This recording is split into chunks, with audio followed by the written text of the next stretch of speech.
وہ اس وقت کچن میں دوسری تمام ملازمہ کے ساتھ کام کروا رہی تھی جب اچانک سے ایک سناشا سی آواز پر اس کا دل دھڑکنے لگا۔ زاہدہ بی بی اور سمینہ بی بی، آپ کو بی جان بلا رہی ہیں، ذرا ان کی بات سنیے گا۔ اندر داخل ہو کر یہ کہنے والا معلم تھا۔ جی چھوٹے صاحب، ہم ابھی انہیں جواب دے کر آتے۔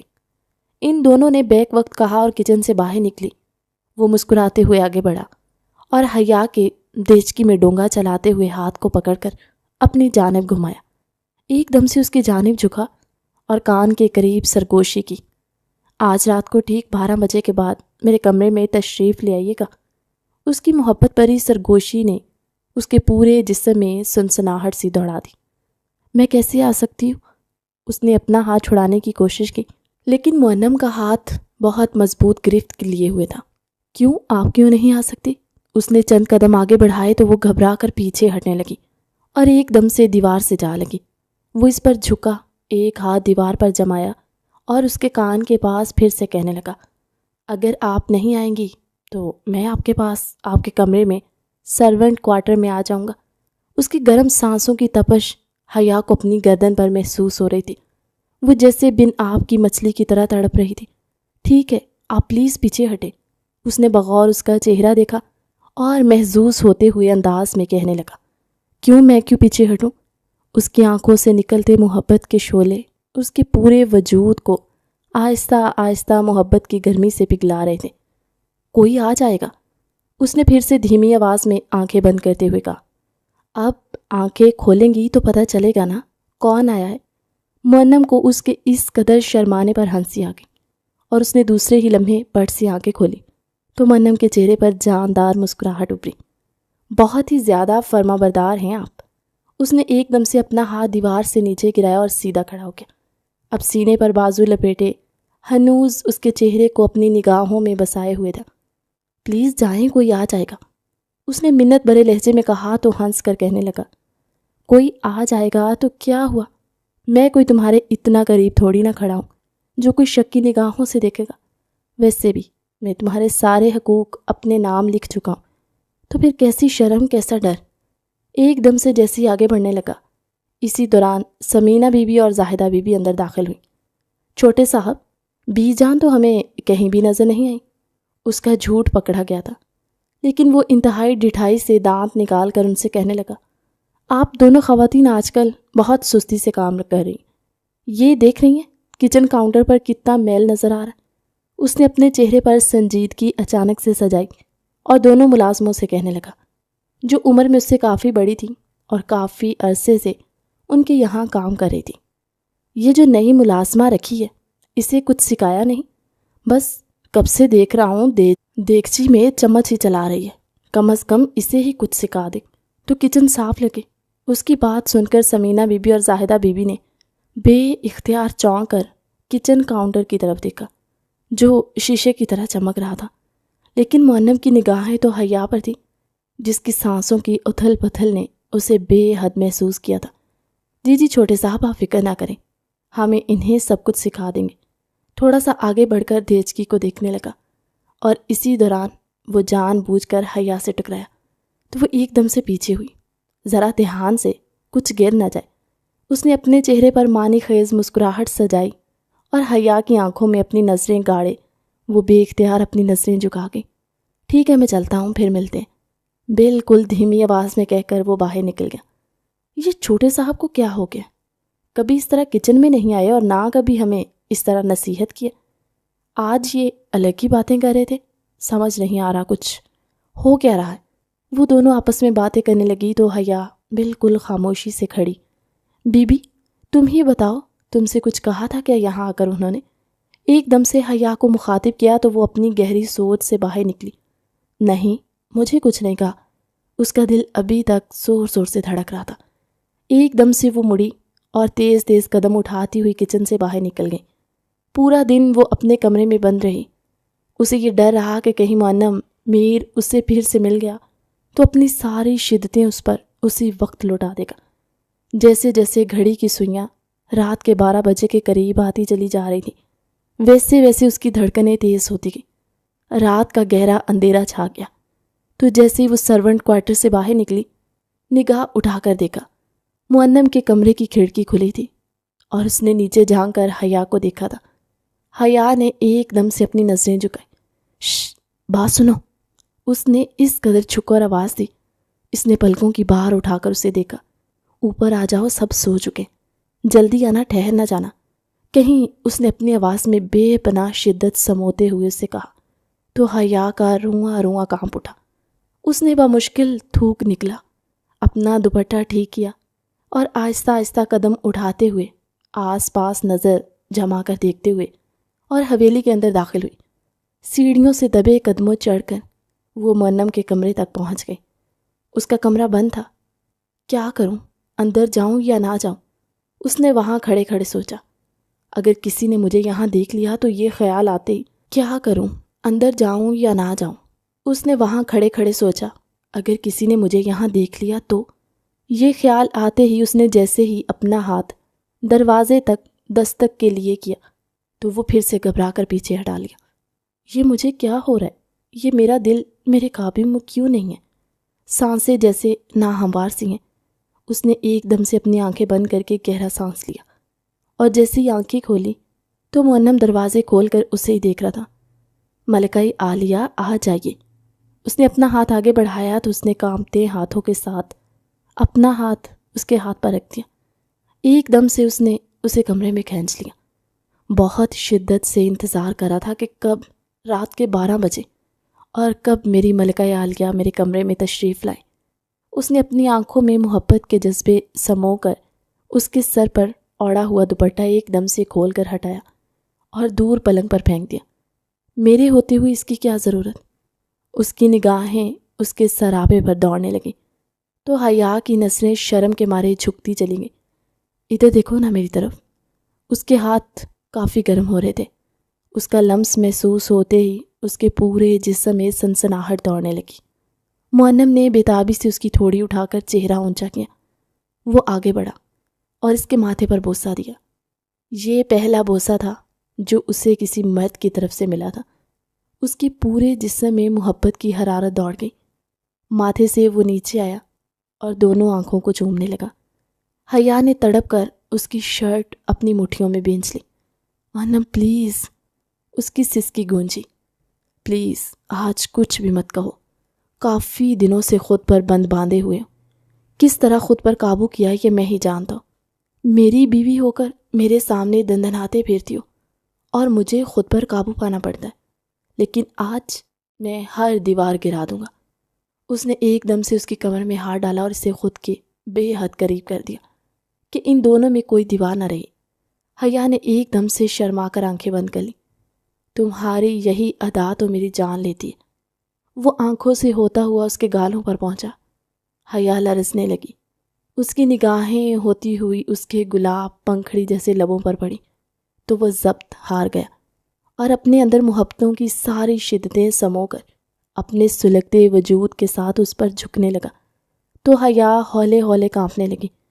وہ بے خود ہو چکا تھا اور اسے بے خود کر رہا تھا۔ حیا نے اسے خود سے دور کرنا چاہا لیکن وہ جیسے ہر حد بھول گیا تھا۔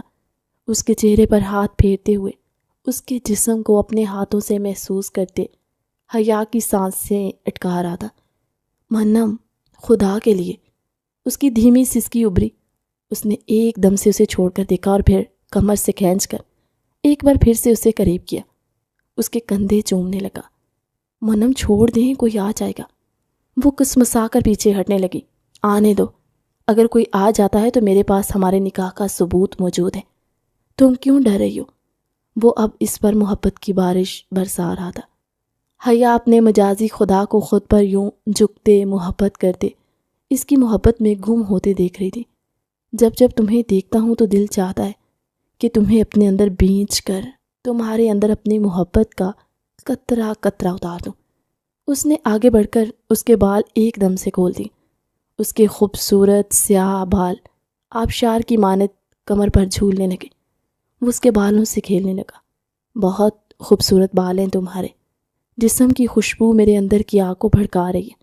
اس نے آگے بڑھ کر ایک گہری سانس کھینچ کر اس کے اندر کی خوشبو سونگھ کر اپنی مدہوشی میں اضافہ کیا۔ حیا نے اپنا آپ اس کے حوالے کر دیا تھا۔ وہ ساری رات اس کے پاس بیٹھی اس کی شدتوں کو برداشت کرتی رہی۔ اب مجھے جانے دیں، آپ کب حویلی والوں کو ہمارے نکاح کے بارے میں بتائیں گے؟ اس پر اپنی ساری شدتیں نچھاور کر چکا تھا۔ جب حیا نے اس سے جانے کی اجازت مانگی، وہ اس کے گیلے والوں کو چھیڑتا مسکرانے لگا۔ جلد میری جان، جلد۔ اب وہ دن دور نہیں جب ہر روز ہماری رات ایسی ہی حسین گزرے گی۔ اس نے آگے بڑھ کر اس کا چہرہ تھپتھپایا۔ آج جا کر کمرے میں آرام کرنا، کوئی تمہیں کام کا نہیں کہے گا۔ طبیعت کا بہانہ کر دینا، کہہ دینا بی بی جان سے چھٹی مانگ لیے۔ سارا دن اپنے کمرے میں بیٹھی رہو، بہت مشقت کروائی ہے نا تم سے، وہ معنی خیز انداز میں کہہ کر اس پر جھکنے لگا۔ تو حیا ایک دم سے کھڑی ہو گئی۔ میں چلتی ہوں۔ اس نے اپنا دوپٹہ اٹھا کر اپنے گرد لپیٹا اور پیچھے مڑے بغیر فوراً سے اس کے کمرے سے نکل کر تیزی سے بھاگتی سرونٹ کوارٹر میں پہنچ گئی۔ رات کے 4 بج رہے تھے۔ جو کچھ ہوا تھا اس کے بارے میں کسی کو خبر نہیں ہو سکی تھی۔ اس نے کمرے میں آ کر گہرا سانس لیا اور ہولے ہولے کانپنے لگی۔ کسی بھی مرد کا پہلی بار اس کو چھونا ایک عجیب سے احساس میں مبتلا کر گیا تھا۔ صبح سویرے جاگنگ کرنے کے بعد وہ حویلی پہنچا ہی تھا کہ فون بج اٹھا۔ ان کے گھر میں PTCL ابھی بھی موجود تھا۔ اس وقت کون ہو سکتا ہے؟ اس نے گھڑی پر نظر دوڑائی۔ صبح کے 8 بج رہے تھے۔ آگے بڑھ کر فون اٹھا لیا۔ ہیلو، کون بات کر رہا ہے؟ فون اٹھاتے ہوئے اس نے پوچھا تو اسے ایک نسوانی آواز سنائی دی جو سسکیاں بھر رہی تھی۔ ہیلو، کون ہے؟ کون بات کر رہا ہے؟ وہ ایک دم سے جیسے الرٹ ہوا اور وہیں صوفے پر بیٹھ گیا۔ آپ کون بات کریں گے؟ اور آپ رو کیوں رہی ہیں؟ آپ کو کس سے بات کرنی ہے؟ کس کو فون کیا ہے؟ اس نے ایک ہی سانس میں کئی سوال کر ڈالے تو دوسری طرف نسوانی آواز نے روتے ہوئے اسے بتایا، مجھے راشد چچا سے بات کرنی ہے۔ اس نے آنسوؤں کے درمیان روتی ہوئی آواز میں کہا تو مونم ایک دم سے جیسے ہوش میں آیا۔ آپ کون؟ راشد چچا کی بیٹی بات کریں گے؟ اس نے فوراً سے پوچھا تو جواب ہاں میں آیا۔ راشد چچا تو کام سے باہر نکلے ہوئے۔ آپ کو کوئی کام ہے تو مجھے بتا دیں، کوئی پیغام دینا ہے تو دے دیں، میں ان تک پہنچا دوں گا۔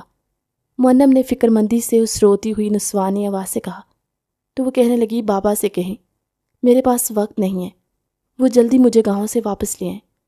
کہتے ساتھ ہی وہ پھر سے ہچکیوں سے رونے لگی۔ یہاں میری زندگی حرام ہو گئی ہے، چچی جان کے بڑے بیٹے نے مجھ پر حملہ کیا۔ یہ کہتے اس کی آواز بند ہو گئی۔ اب چچا کو بتا دیجیے گا۔ آنسوؤں کی نمی کے درمیان اس نے بات مکمل کی اور فون بند کر دیا۔ مونم اپنی جگہ حیرت زدہ رہ گیا۔ راشد چچا کہاں ہیں آپ؟ وہ فوراً سے فون وہیں کرڈل پر رکھتا دوڑا تھا۔ حویلی کے پورچ میں آیا تو وہ انہیں وہیں صفائی کرتے ہوئے دکھائی دیا۔ آپ تو بازار جانے والے تھے نا؟ اس نے فوراً سے ان سے پوچھا۔ نہیں بیٹا، میں تو یہاں گاڑیوں کو صاف کر رہا ہوں۔ راشد چچا مجھے بتائیے کہ آپ کی بیٹی اپنے چچا چچی کے پاس رہتی ہے؟ اس نے راشد چچا کا ہاتھ پکڑا اور انہیں اندر لے آتے ہوئے پوچھنے لگا۔ ہاں بیٹا، لیکن تم کیوں پوچھ رہے ہو؟ صبح ہی صبح یہ بات وہ حیرانی سے اسے دیکھنے لگے۔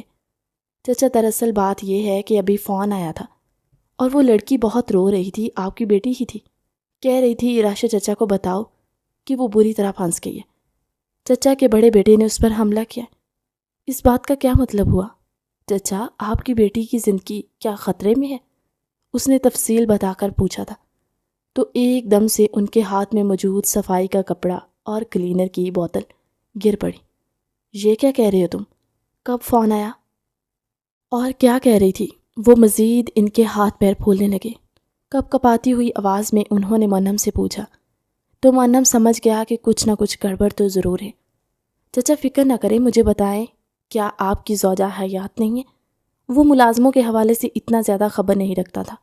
یہ پتا تھا اسے کہ راشد چچا کافی پرانے ہیں اور ان کی بہت عزت کرتا تھا، لیکن اسے یہ نہیں معلوم تھا کہ ان کی زوجہ اس دنیا سے گزر گئی ہیں۔ بیٹا، اسے تو اس دنیا سے گئے 8 سال ہونے والے۔ میری بیٹی بہت چھوٹی تھی، میں اسے اپنے بھائی بھابھی کے پاس چھوڑ آیا، ان پر بھروسہ کیا، لیکن آج اس کا فون آیا۔ ویسے وہ کبھی فون نہیں کرتی، پتہ نہیں نمبر بھی کہاں سے ملا ہوگا، پتہ نہیں میری بیٹی کس حال میں ہوگی۔ ایک دم سے وہ رونے لگے تو مونم کا دل جیسے کسی نے مٹھی میں لے لیا۔ وہ بہت حساس دل رکھنے والا شخص تھا۔ کہاں رہتی ہیں وہ؟ مجھے بتائیں، میں آپ کی کچھ مدد کر سکتا ہوں۔ اس نے راشد چچا سے کہا تو انہوں نے اس کی طرف دیکھا بیٹا مجھے ابھی کبھی گاؤں جانا پڑے گا، لیکن آپ کے والد صاحب نے مجھے ایک بہت بڑی ذمہ داری سونپی ہے۔ اس معاملے میں انہوں نے مجھ پر بہت یقین کیا۔ ایک طرف بیٹی ہے تو دوسری طرف ذمہ داری۔ ایک دم سے انہوں نے پھر کچھ سوچ کر اس کی طرف دیکھا۔ بیٹا تم اسے وہاں سے لانے میں میری مدد کرو گے؟ میں نے آج تک تم سے کچھ بھی نہیں مانگا۔ اس گھر کے لیے میری بہت خدمات ہیں، کیا تم میری مدد کرو گے؟ گاڑی میں جا کر اس سے لے آؤ گے؟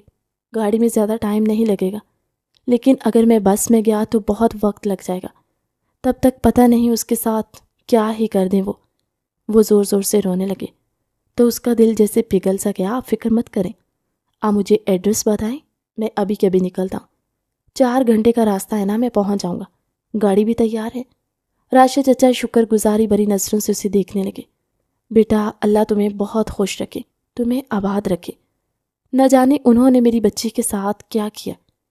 وہ بار بار ایک ہی بات کیے جا رہے تھے۔ چچا جان غلطی تو آپ کی بھی ہے نا، جب آپ کی زوجہ کا انتقال ہو گیا تو آپ انہیں گاؤں سے یہاں کیوں نہیں لے آئے؟ یہ حویلی مانا کہ شہر میں ہے، لیکن بہت بڑی ہے، اس میں کسی چیز کی کمی نہیں ہے، سرونٹ کوارٹر بنے ہوئے ہیں، وہاں آپ کی بیٹی رہ لیتی۔ ویسے کیا عمر ہے آپ کی بیٹی کی؟ باتوں ہی باتوں میں پوچھ لیا۔ بیٹا ابھی وہ 20 برس کی ہونے والی ہے۔ پھر تو چچا جان آپ نے دوسروں پر بھروسہ کر کے اپنے ہی پیروں پر کلہاڑی ماری ہے۔ ویسے کوئی بات نہیں، ابھی بھی وقت باقی ہے، میں ابھی کبھی جا کر اسے لے کر آتا ہوں، فکر نہ کریں آپ نے مجھ پر ذمہ داری عائد کی ہے، مجھ پر بھروسہ کیا، تو میں اس بھروسے پر پورا اتروں گا۔ میں کپڑے بدل کر 5 منٹ میں نکلتا ہوں۔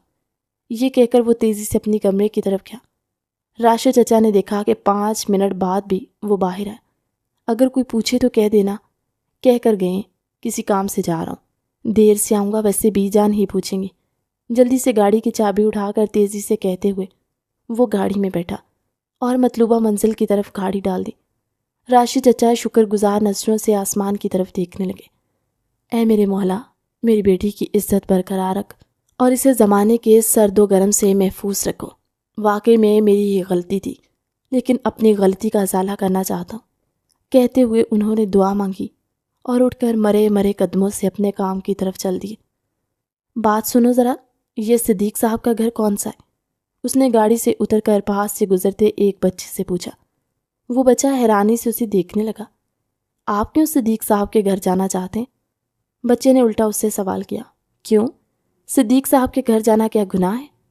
اس نے بھی بغیر کسی لحاظ سے پوچھ لیا۔ گناہ تو نہیں ہے، لیکن وہاں ہر وقت چیخو پکار، لڑائی جھگڑا ہوتا ہے۔ آپ کو دیکھ کر لگتا تو نہیں ہے کہ آپ ان کے رشتہ دار ہوں گے؟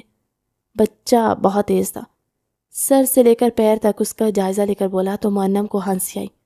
او بھائی، تم مجھے پتہ ہی بتا دو نا، میں خود چلا جاؤں گا۔ بچے نے اس کا ہاتھ پکڑ کر اسے گھر کے دروازے تک کھڑا کر دیا۔ اب تم جانو اور صدیق صاحب جانے۔ وہ تیزی سے بھاگ گیا۔ یہ بھلا کیا ماجرا ہے؟ وہ سوچنے لگا، پھر اپنے بال سیٹ کیے اور کپڑے درست کرتے ہوئے جیسے ہی دروازے پر دستک دینے کے لیے ہاتھ آگے بڑھایا تو ایک زوردار چیخ نے اس کا ایک استقبال کیا۔ وہ اچھل سا پڑا۔ اندر شاید کوئی لڑ رہا تھا اور کسی نے کوئی برتن اٹھا کر کسی کو دے مارا تھا۔ دوسری طرف رونے کی آواز تھی۔ دوسری طرف رونے کی آواز بھی بلند ہوئی تھی۔ اس نے جیسے ہی دروازے پر دستک دی تو دروازہ کھلتا چلا گیا۔ وہ پہلے سے ہی کھلا ہوا تھا۔ وہ بھی بغیر کچھ بھی سوچے سمجھے اندر داخل ہوا اور سامنے کا منظر دیکھ کر اس کے پیروں تلے سے زمین کھسک گئی۔ وہ جو بھی خاتون تھی غالباً وہ راشد چچا کی بیٹی کی چچیل تھی، کیونکہ جس طرح وہ چیخ رہی تھی، چلا رہی تھی، اس سے یہی ظاہر ہو رہا تھا۔ تیری ہمت کیسے ہوئی سالن میں ایک بوٹی چکھنے کی؟ پہلے ہی مر مر کر گوشت لاتی ہوں اور سب کو آدھی بوٹی بھی نصیب نہیں ہوتی، اور تو جا کر ساری بوٹیاں ڈکار کی۔ شاید وہ ان کی اپنی بیٹی تھی جس سے وہ پیٹ رہی تھی، اور تو یہاں بیٹھے کتاب پڑھ رہی۔ چل اٹھ جا کر اندر کام کر، بہت پھیلا ہوا پڑا ہے، سمیٹنا بھی ہے۔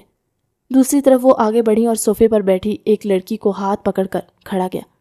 مونم کی نظر جیسے ہی اس پر پڑی تو ایک لمحے کے لیے ارد گرد سارے منظر پس منظر میں چلے گئے۔ وہ اس کی خوبصورت سی صورت کو دیکھتا ہی رہ گیا۔ وہ اس قدر خوبصورت تھی کہ کوئی بھی چند لمحے ٹھہر کر اسے دیکھتا ضرور تھا، اور یہاں تو مونم کو لگا تھا کہ جیسے وہ اس کے پیچھے پاگل ہو گیا۔ کوئی اتنا خوبصورت کیسے ہو سکتا ہے؟ اس نے زیر لب کہا، اس سے پہلے کہ وہ آگے بڑھتا اور ان سے کچھ پوچھتا۔ چچی جان کی نظر اس پر پڑی۔ ارے ارے، کون ہے تو؟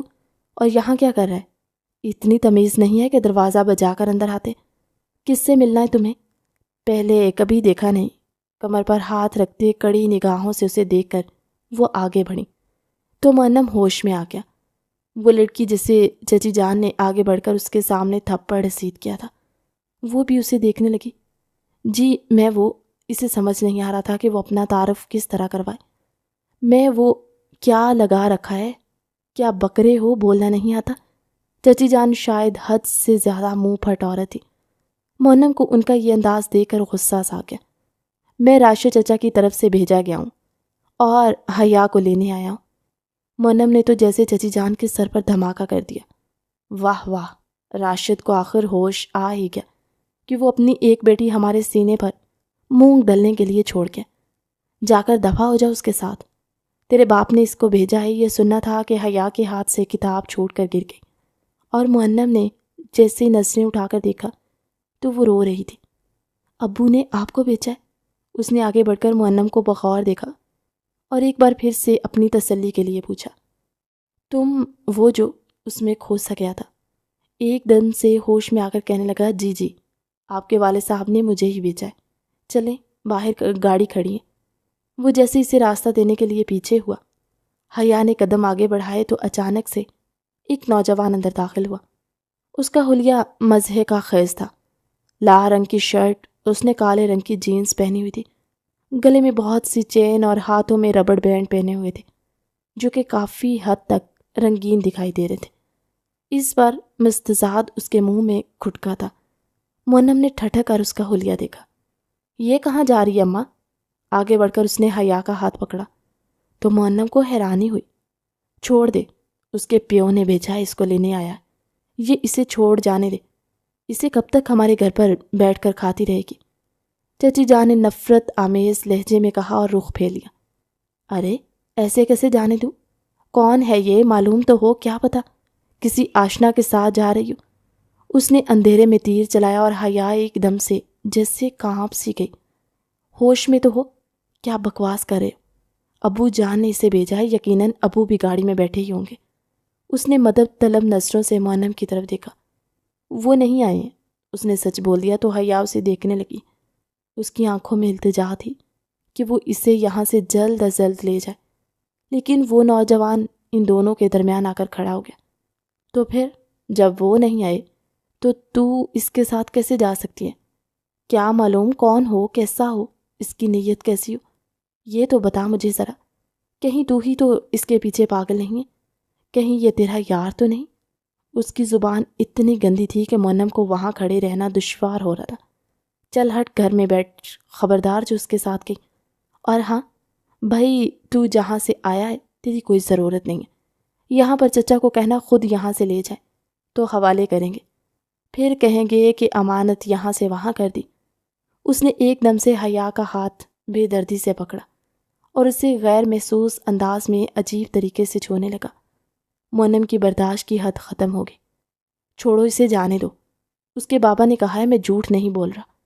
اب میرے بیچ میں مت آنا ورنہ یہی تمہاری قبر کھود دوں گا۔ اسے نہ جانے کیوں ایک دم سے غصہ آ گیا۔ جو کچھ اس نے دیکھا تھا وہ ناخوشگوار سا تھا۔ ابے او، اپنی زبان نیچی رکھ، میرے ہی گھر میں کھڑے ہو کر میرے ہی سامنے للکار ہے۔ یہ میری کزن ہے اور میں اس کا سرپرست ہوں۔ خبردار جو تو اسے یہاں سے لے کر گیا، دیکھتا ہوں کیسے لے جاتا ہے۔ اس نے حیا کو دھکا دے کر پیچھے کی طرف گھرایا اور اپنا سینہ تان کر اس کے سامنے کھڑا ہو گیا۔ ابھی کہ ابھی پولیس کو بلاؤں گا تو تمہاری ساری اکڑ فوں نکل جائے گی۔ تو پولیس کو کیا بلائے گا؟ میں پولیس کو بلاؤں گا کہ یہ اسے بھگا کر لے کر جا رہا ہے۔ اس نے ایسا الزام عائد کیا کہ مونم کے ہوش ہی اڑ گئے۔ غلط بیانی سے کام نہ لو، میں انتہائی شرافت سے اسے لینے آیا تھا۔ اگر یقین نہیں آتا تو چچا سے فون پر بات کر لو۔ اس نے فوراً سے فون ملایا، لیکن چچا کا موبائل بند جا رہا تھا۔ یہ نمبر بھی ابھی ہی بند ہونا تھا۔ اب وہ صحیح معنوں میں پریشان ہوا۔ تجھے ابھی بتاتا ہوں۔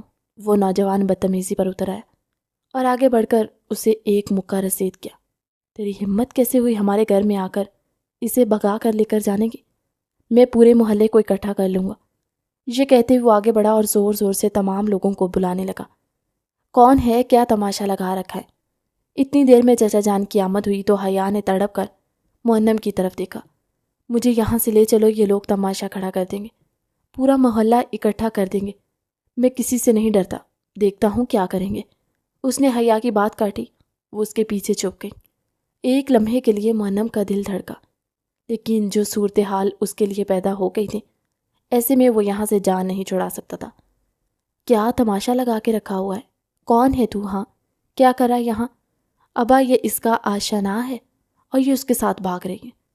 کیا؟ انہوں نے ایک دم سے حیا کو کھینچ کر بالوں سے جکڑ کر زمین پر پٹخ دیا۔ مہنم منہ کھولے حیرانی سے یہ منظر دیکھتا رہا۔ کس قدر جاہل لوگ ہیں یہ، وہ بے اختیار سوچنے لگا۔ جا پتھر لے کر آ، ابھی کے ابھی اسے کوڑے مارتا ہوں، اسے سنسار کرتا ہوں۔ ان دونوں کی ہمت کیسے ہوئی اتنے گناہ کا کام کرتے ہوئے ہمارے سامنے؟ مہنم کی تو روح جیسے کام سی گئی۔ یہ سب کیا کہہ رہے ہیں؟ ایسا کچھ نہیں ہے، دیکھتا ہوں کہ تم دونوں زندہ کیسے بچ نکلتے ہو۔ سارا محلہ اکٹھا ہونے لگا، سب تھو تھو کرنے لگے۔ اس نے پہلی بار اپنی زندگی میں ایسی صورتحال کو دیکھا تھا۔ زندہ دفن کر دوں ان دونوں کو، آواز گونجی تو وہ ایک دم سے جیسے ہوش میں آیا۔ میں ابھی اسی وقت آپ سب کے سامنے اس سے نکاح کروں گا، تو آپ لوگوں کو تسلی ہو جائے گی کہ میں اس کے ساتھ گناہ نہیں کرا۔ اس نے آگے بڑھ کر گرجدار آواز میں وہاں کھڑے تمام لوگوں سے کہا، تو تمام لوگوں کو سانپ سونگھ گیا۔ آپ لوگوں کو یہ اعتراض ہے نا کہ میں اسے کیوں لے کر جا رہا ہوں؟ ویسے اس کے باپ کے کہنے پر ہی لینے آیا، لیکن اب میں نکاح کر کے آپ سب کے سامنے ببانگے دہ لے جاؤں گا۔ آپ لوگوں نے مجھے سمجھا کیا ہوا؟ میں مؤنم میر ہوں، میر خاندان سے میرا تعلق ہے۔ اگر کسی نے میر خاندان کے سپوت پر سنگ اٹھا کر بھی دیکھا تو میں اس کی آنکھیں نوچ لوں گا۔ اسے جلال آ گیا، اس نے چیخ چیخ کر وہاں موجود لوگوں سے کہا، تو سب لوگ ڈر کر پیچھے ہٹنے لگے۔ چچا جان اور چچی جان کی حالت تو ایسی ہو گئی جیسے لہو نہیں ہے۔ چلو میرے ساتھ۔ اس نے آگے بڑھ کر حیا کا ہاتھ تھاما، بلایا اپنے نکاح خواہ کو۔ ابھی کے ابھی تم سب کے سامنے نکاح کروں گا۔ تم لوگوں نے سمجھا کیا ہوا؟ ہر شخص حرام خوری میں مبتلا نہیں ہوتا۔ میں اسے عزت سے اپنے نام کروں گا۔ اور حیا آنکھیں کھولے پھٹی پھٹی نگاہوں سے اور کھلے منہ کے ساتھ یہ تماشا دیکھتی رہی۔ وہ تو اسے لینے آیا تھا، لیکن اب وہ اس سے نکاح کرا تھا۔ ہاں ہاں دکھاؤ تمہاری ہمت، نکاح کرو اسے، اپنے ساتھ باندھو اور دفع کر کے لے جاؤ اسے یہاں سے۔ ہم تو تھک گئے ہیں۔ چچی جان نے ہاتھ جاڑے تو مؤنم کو بے حد افسوس ہوا۔ وہ اس وقت کو کوسنے لگا جب اس نے راشد چچا کی مدد کرنے کی حامی بھر لی تھی۔ یہ آپ کیا کریں؟ آپ جانتے بھی ہیں، آپ ہوش میں تو ہیں۔ حیا جو اس پورے عرصے میں خاموش رہی تھی، ایک دم سے اس کے پاس پہنچ کر چیخنے لگی، میں جو کر رہا ہوں ہم دونوں کی زندگی کے لیے کرا۔ دیکھ نہیں رہی ہجوم مشتعل ہے، کسی بھی وقت ہمیں قتل کر سکتے ہیں، بعد میں ہم پر کوئی بھی الزام عائد کر دے۔ ہوش کے ناخن لو تم اور چپ چاپ نکاح نامے پر سائن کرو۔ قبول ہے کہو اور میرے ساتھ چلو، ورنہ اگر تمہیں اتنا ہی شوق ہے ان کے ساتھ مرنے کا تو یہی مری رہو، میں جا رہا ہوں۔ اسے بے حد غصہ آ رہا تھا، جو جتنا معاملے کو سلجھانے کی کوشش کر رہا تھا، حیا نے اسے اتنا ہی زیادہ غصہ دلایا۔ تو ایک دم سے اس کی آنکھیں سرخ پڑنے لگی۔ نمکین پانیوں سے بھرنے کے بعد وہ ہچکیوں سے رونے لگی۔ اچھا نا، اب بس تم تو رونے مت لگ جاؤ، ورنہ انہیں لگے گا تمہیں تمہارے ساتھ رشید چچا بھی خود آ جاتے تو کیا ہی بات ہوتی، یہ تماشا تو نہ ہوتا اور نہ ہی میری زندگی برباد ہوتی۔ وہ بڑبڑانے لگا۔ اسی دوران نکاح خواہ آ گئے۔ ان دونوں کا نکاح ہوا۔ اب اگر کسی نے بھی آنکھ اٹھا کر میری طرف دیکھا یا اپنی زبان سے کوئی جملے کہے تو میں اسے اسی وقت موت کے گھاٹ اتار دوں گا، زمین میں دفن کر دوں گا۔ نکاح کرنے کے بعد اس نے حیا کا ہاتھ پکڑا اور وہاں موجود ہجوم کو انگلی اٹھا کر وارننگ دینے والے انداز میں کہا، تو تمام لوگ آہستہ آہستہ ہٹ کر اپنے اپنے گھروں کی طرف روانہ ہو گئے۔ بیٹھو اندر۔ اس نے حیا کو گاڑی کے اندر بٹھایا اور تیز رفتاری سے گاڑی بھگانے لگا۔ آپ معاملے کو کسی اور طرح سے بھی دیکھ لیتے، حیا نے ڈرتے ڈرتے اسے کہا۔ تو اس نے ایک دم سے رخ موڑ کر غسیلی نگاہوں سے اسے دیکھا۔ ہم دونوں کو موت کے منہ میں کھڑا کر دیا تھا۔ جاہل لوگوں نے یہی حل مجھے سب سے بہتر لگا۔ فکر مت کرو، وہاں پہنچتے ہی تمہیں آزاد کر دوں گا۔ یہ صرف ایک ڈرامہ تھا، اس نے کہہ کر اپنی ساری توجہ ڈرائیونگ پر مرکوز کر دی، اور حیا کو ایسا لگا جیسے اس کی زندگی مذاق بن کر رہ گئی۔ وہ ہچکیوں سے رونے لگی۔ اب خدا کے واسطے رونا بند کرو، ورنہ میرا دماغ پھٹ جائے گا۔ آج کا دن ہی بیکار ہے۔ میں نے چچا کی مدد کرنے کی حامی ہی کیوں بھری جو مجھے یہ دن دیکھنے کو ملا۔ وہ حد درجہ بیزار نظر آنے لگا تو حیا کی بولتی بند ہونے کے ساتھ ہچکیاں بھی بند ہوئی، اور وہ شیشے سے سر ٹکا کر گاڑی کے باہر مناظر دیکھنے لگی۔ 4 گھنٹے ان کے درمیان خاموشی رہی، اور گاڑی ایک بڑی سی حویلی کے سامنے جا کر رکی۔ وہ تیزی سے گاڑی سے اترا اور ایک زوردار انداز میں دروازہ بند کیا تو وہ اچھل کر رہ گئی۔ غصے بھرے انداز میں تیز قدم اٹھاتے ہوئے وہ اندر کی طرف چلا گیا۔ اب یہ گاڑی میں کیسے کھولوں؟ اس نے آگے بڑھ کر جیسے گاڑی کے دروازے کو دھکا دیا تو لاک لگ گیا۔ میں تو کبھی اس میں بیٹھی بھی نہیں ہوں، اور یہ مجھے ایسے ہی چھوڑ کر یہاں سے چلا گیا۔ اس کا دل زور زور سے دھڑکنے لگا۔ جیسے اس کی نظر سامنے گیٹ پر پڑی، اسے اپنے والد صاحب دکھائی دی۔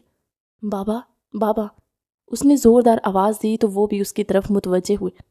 مونم کی گاڑی کھڑی دیکھی تو فوراً سے بھاگ کر آئی اور دروازہ کھول کر اسے باہر نکالا۔ بابا جان، وہ روتے ہوئے ان کے گلے لگے، آپ نے مجھے بالکل اکیلا کر دیا۔ وہ بھی اس کا ماتھا چوم کر اسے بہلانے لگے۔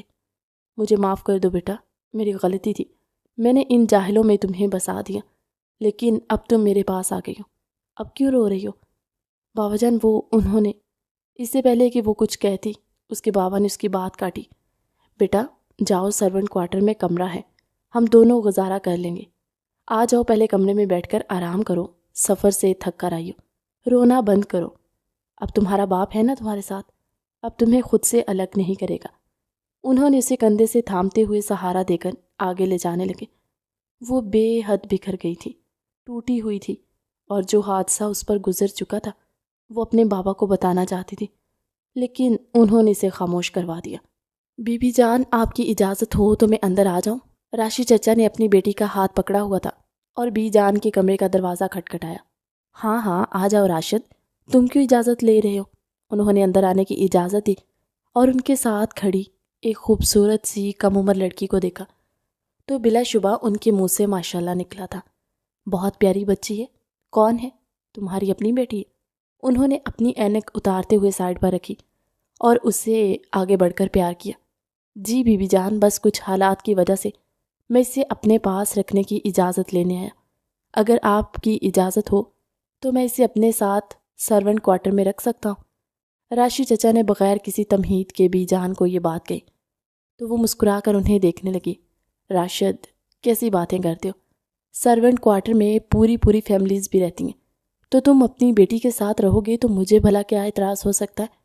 انہوں نے بڑے پن کا مظاہرہ کرتے ہوئے کہا تو راشد چچا نے گہری سانس کھینچی۔ اور اگر آپ کی اجازت ہو تو یہ یہاں چھوٹے موٹے کام کر سکتی ہے، بھلے ہی آپ اسے تنخواہ مت دیجیے، بس اپنے ذہن کو بٹانے کے لیے۔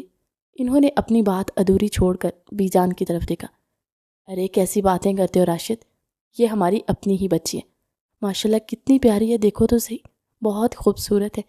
یہ جب چاہے حویلی کے کام کرے، جب چاہے نہ کرے، اسے اپنی حویلی ہی سمجھے۔ بیٹا، اور ہاں، تنخواہ کیوں نہیں ملے گی؟ تنخواہ جب سب کو ملتی ہے تو اسے بھی ملے گی۔ انہوں نے محبت سے اس کے سر پر ہاتھ رکھا۔ بابا جان، یہ کون ہے؟ حیا نے ان کی اس قدر محبت دیکھی تو فوراً سے اپنے بابا سے پوچھنے لگی، بیٹا یہ وہی لڑکا جو تمہیں لینے آیا تھا مونم، یہ اس کی والدہ ہے۔ یہ سنتے ہی ایک دم سے جیسے اس کا دل دھک سے رہ گیا، یعنی رشتے میں وہ میری ساس ہوئی۔ اس نے زیر لب دہرایا اور پھر ایک دم سے چپ ہو کر انہیں دیکھنے لگی۔ وہ بہت ملنسار، خوش اخلاق اور اچھی خاتون تھی۔ حیا کا دل ایک دم سے جیسے کسی نے مٹھی میں لے لیا۔ نہ جانے میرا مستقبل کیا ہے، وہ اسی سوچ میں گم ہو کر رہ گئی۔ بیٹا ادھر آؤ ذرا، میرے کمرے کی صفائی کر دینا، الماری بہت بکھری ہوئی ہے۔ بی جان نے اسے اپنے پاس بلایا اور اسے کمرے کی الماری کا کام سونپا۔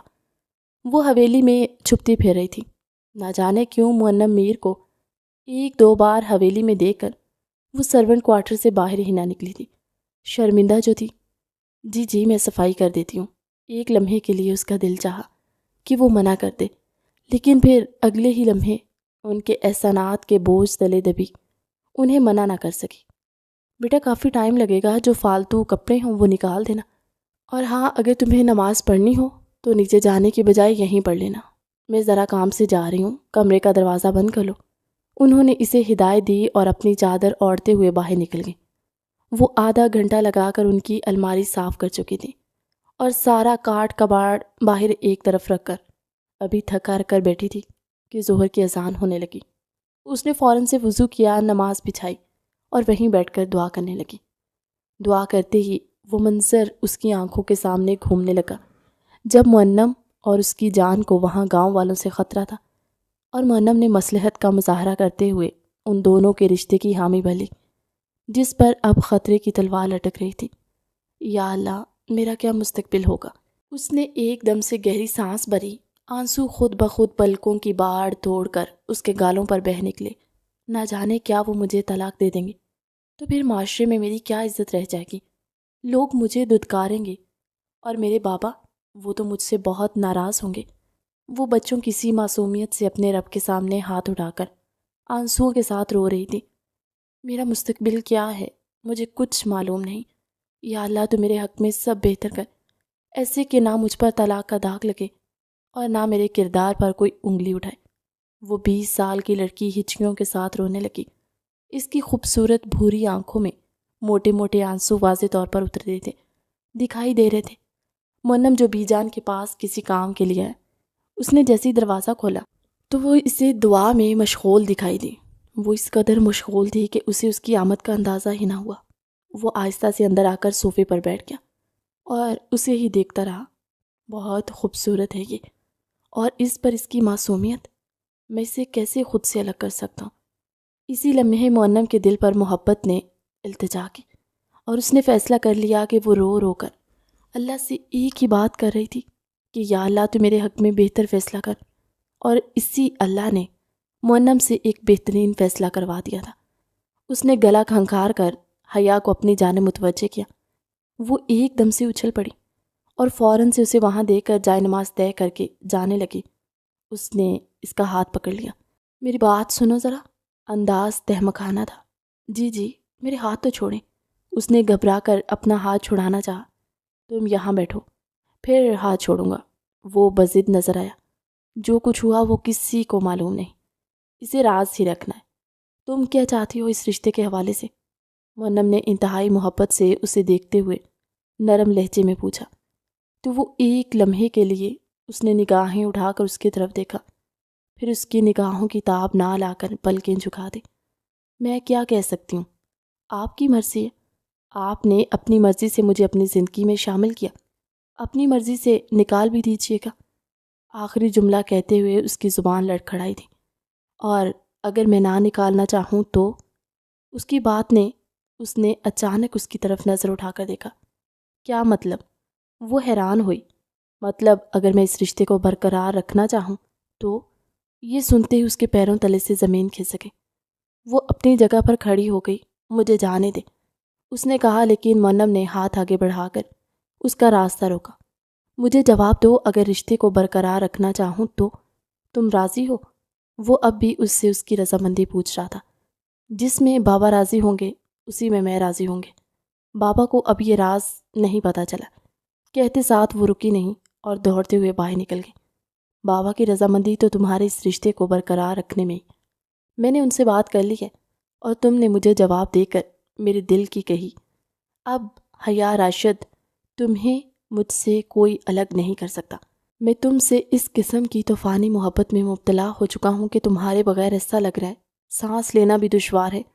مؤنم میر تمہیں اتنی محبت دے گا کہ تم اپنی زندگی کے سارے دکھوں کو بھول جاؤ گے۔ ان 8 سالوں کو بھول جاؤ گی جو تم نے ان جاہل لوگوں میں گزارے۔ اس نے خود کلامی کرتے ہوئے حیا کو مخاطب کیا تھا جو وہاں موجود نہیں تھی۔ پھر مسکرا کر ایک دم سے صوفے پر ڈھسا گیا اور اپنے ہاتھ کندھے کے پیچھے لے گیا۔ زندگی ایسے بدلے گی کبھی سوچا نہ تھا۔ اس کے لبوں پر ابھی بھی جاندار مسکراہٹ پھیلی ہوئی تھی۔ ارے حذیفہ آیا ہے، تم کب آئے؟ تم نے اطلاع ہی نہیں دی۔ اس کا پھوپھی زاد حذیفہ وہاں موجود تھا۔ وہ آگے بڑھ کر اس سے گلے ملا۔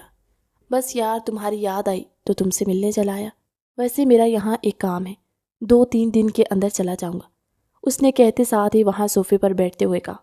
ویسے ایک بات تو بتاؤ، وہ سرگوشی نما انداز میں آگے کی طرف جھکا۔ بی جان سیڑھیاں اتر کر انہی کی جانب آ رہی تھی۔ میں آ رہا تھا تو سرونٹ کوارٹر کے پاس ایک انتہائی حسین و جمیل، بولے تو بہت خوبصورت قسم کا مال مجھے نظر آیا۔ کون ہے وہ؟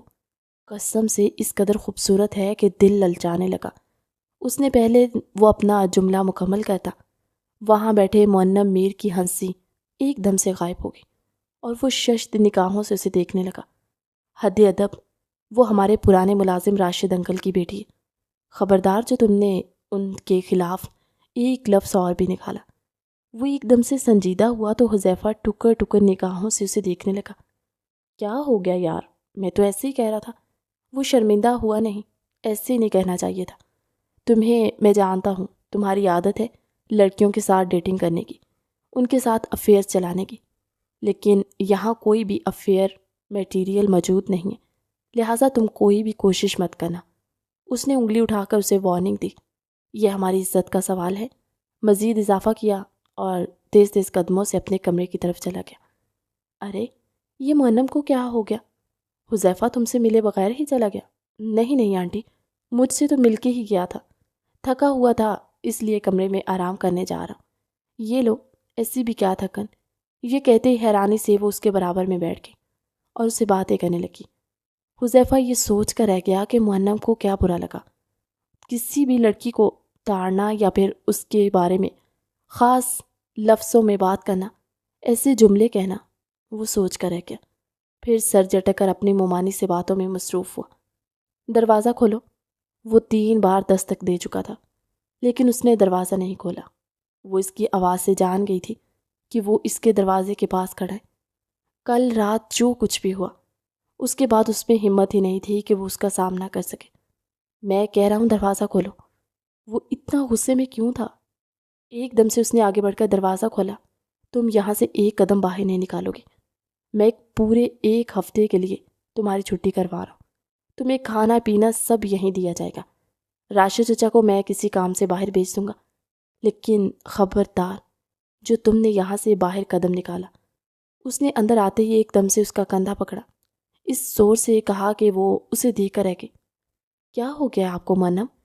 ان دونوں کے درمیان محبت کی حسین رات گزر چکی تھی۔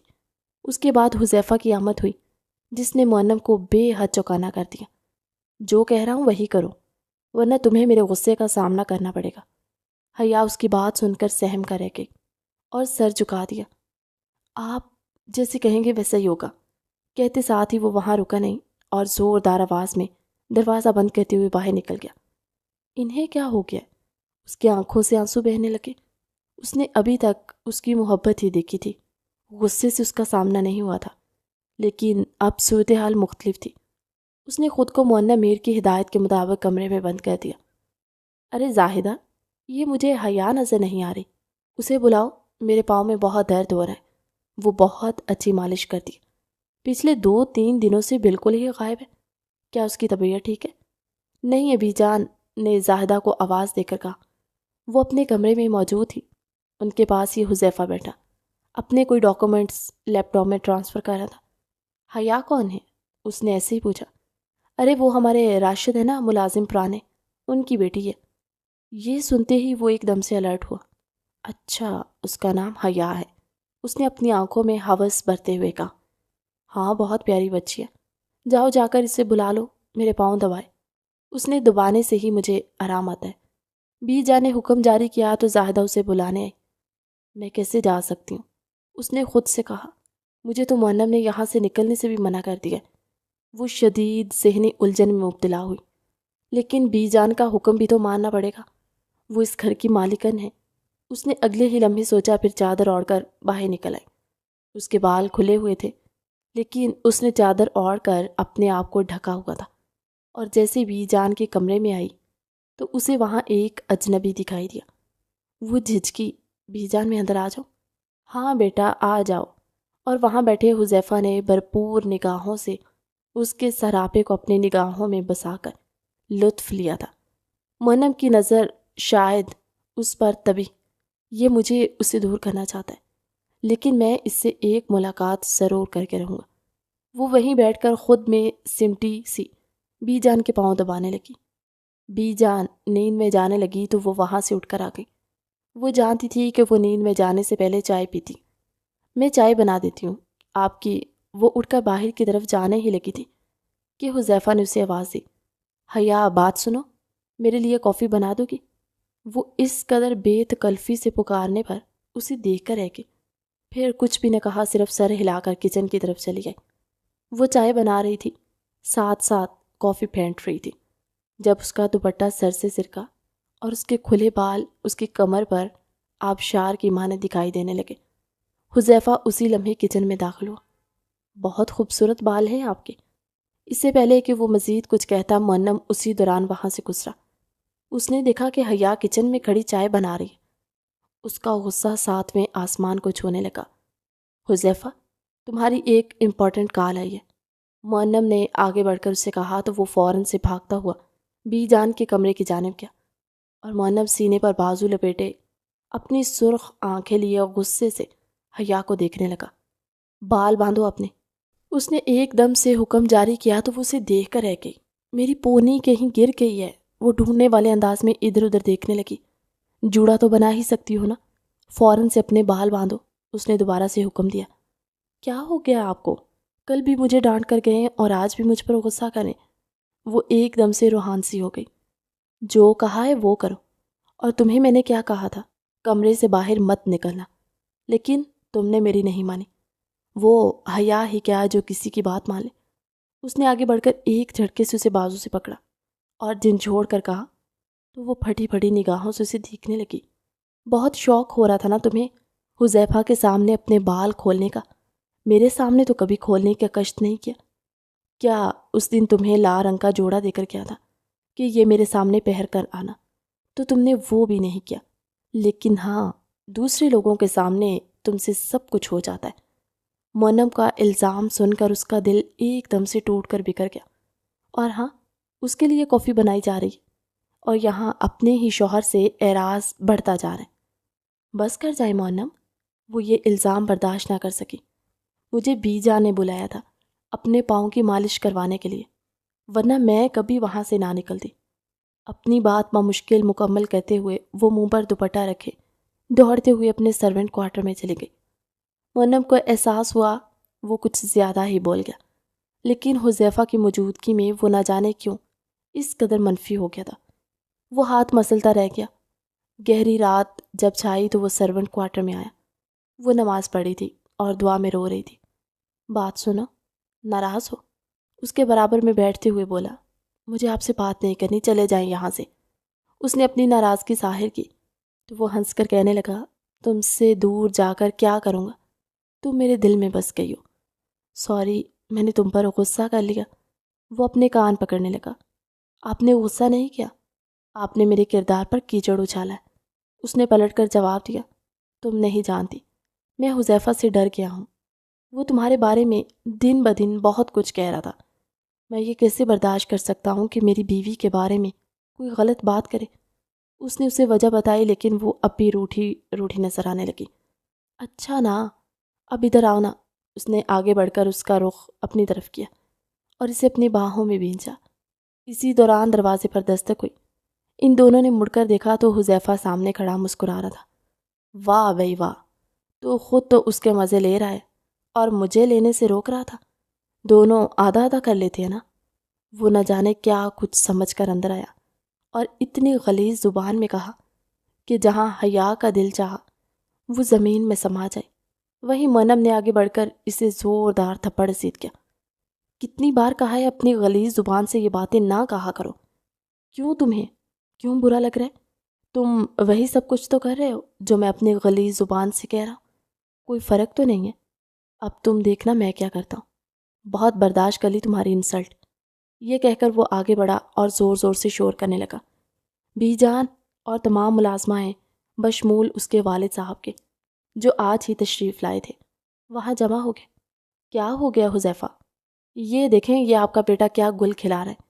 راشد انکل کی بیٹی کے ساتھ یہ رنگ ریلیاں منا رہا تھا۔ میں نے اسے رنگوں ہاتھوں پکڑ لیا۔ منم نے یہ سنا تو حیران رہ گیا، لیکن اس نے خود کو مضبوط ظاہر کیا۔ ایسا کچھ بھی نہیں ہے، اس نے آگے بڑھ کر اپنی وضاحت پیش کی۔ اگر ایسا کچھ بھی نہیں ہے تو یہ اس کے کمرے میں کیا کر رہا ہے؟ پوچھے ذرا اس سے۔ حذیفہ نے شاطر نگاہوں سے اس کی طرف دیکھتے ہوئے کہا، اس کی خود کی نیت خراب ہے، اس وجہ سے مجھ پر الزام لگا رہے۔